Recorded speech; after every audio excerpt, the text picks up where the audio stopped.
Hey everyone, welcome back. I'm Nix, and are you ready to ramble? Would you even believe me if I told you that Zimbabwe has a GDP growth of 6%? Blows your mind. But then you find out that Mr. Mashatile himself stood on stage and said, South Africa's unemployment crisis is out of government's control. That's what he said. Mr. Mashatile thinks it was a wise idea to say that the unemployment crisis is largely due to a weak global economy and geopolitics, rather than local policies like black economic empowerment. You cannot begin to believe the lack of business acumen behind that statement alone. The fact that other African countries have a GDP growth better than ours. We have farming, minerals, and multiple other resources, but we're failing dismally. Russia and Ukraine have better GDP growths than South Africa.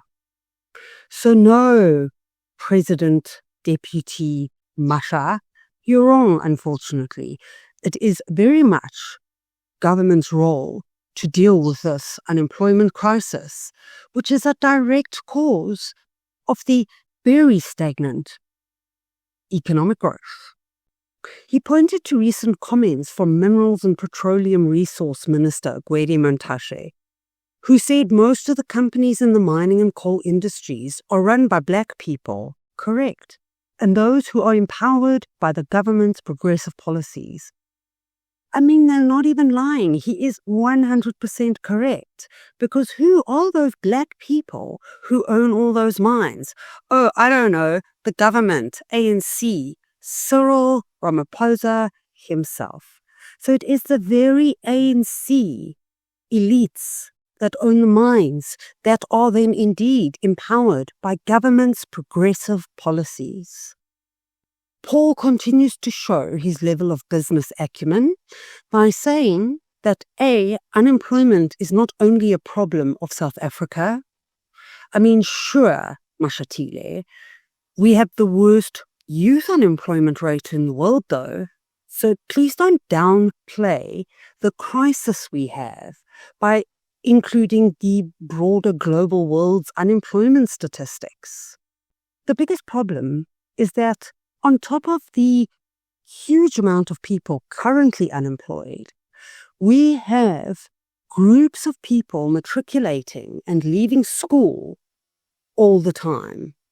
So where are they getting jobs from when there's already a line of 250, 300 people? See, what none of the ANC members want to talk about is that BEE and transformation currently redistribute existing wealth among individuals. It does not grow the economy to create more wealth. And the reason for this is because a mop is a mop is a mop. But the ANC choose to invest 18,000 Rand in a mop instead of the 56 bucks you could buy it from Macro, especially if you buy in bulk, ANC. Bulk saves you money. So now we have one mop to the value of 18,000 Rand. And that is literally huge amounts of money just going into somebody's pocket, but it created no value. No value. That is the problem with BEE. So let me take Paul and his friends through the GDP growth of some African countries. Because we have Zimbabwe at 6, Mozambique 2.5, Botswana, honestly I don't know what's happening with Botswana, but that is negative 0.4, Namibia 3.8, Zambia 6.2, Angola 2.4, Tanzania 6, the Democratic Republic of Congo 4.7, Central African Republic 2.9, Ethiopia 6.6, Somalia 4, Kenya, 4.8. The only 3 countries that are struggling, bar us, Sudan, negative 0.4, South Sudan, negative 4.3, and Botswana, which is negative 0.4. And then we have our beautiful country, South Africa, with all the skills, all the resources, this fertile land. We're the Horn of Africa. That trading route is literally, we could print money off that trading route. No, I want BEE, and it's not up for discussion, says Cyril and Paul and the ANC. Because the only people making money off it is the ANC. Trust me, if the ANC is not making money off it, they will soon get involved.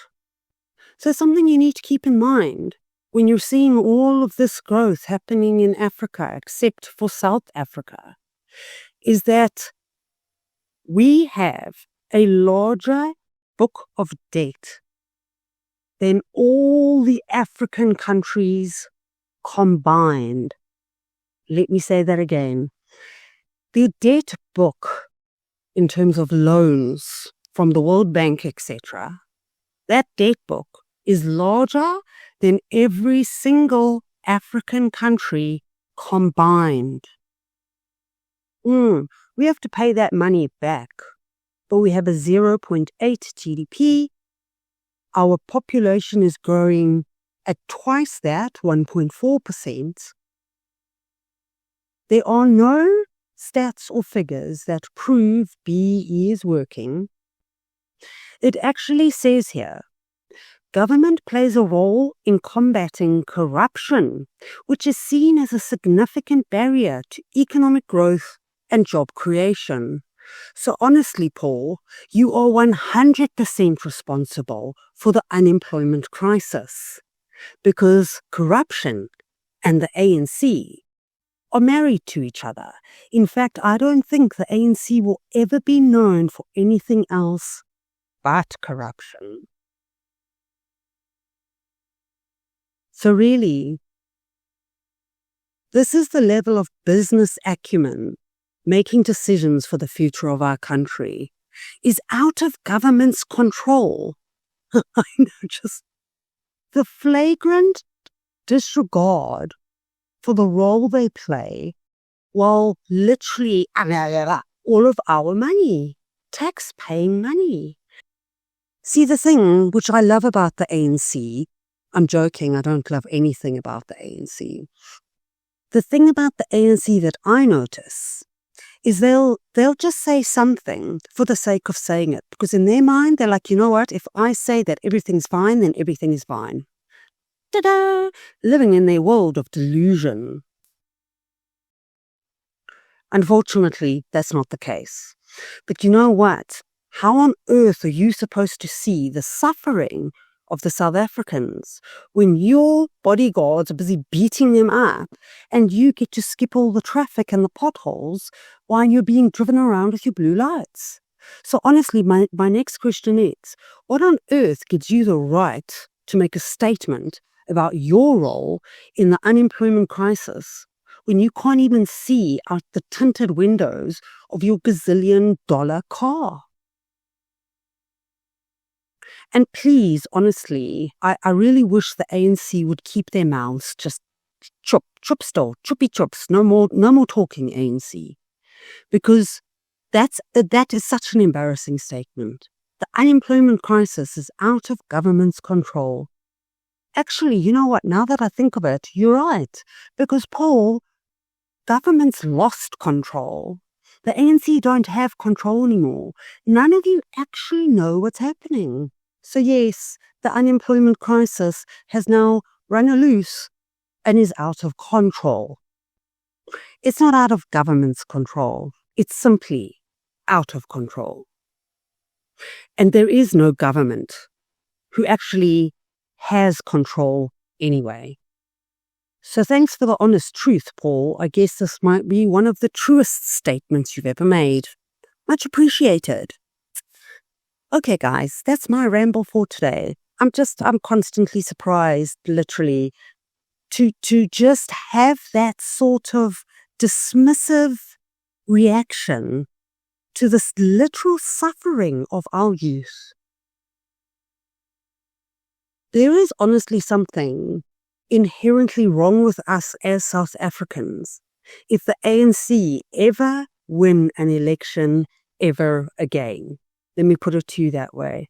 There is an inherent issue with us as people, as a collective, if we allow this to ever get control ever again.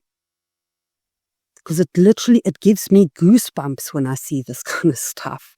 I just want to put my hand on my screen and strangle him.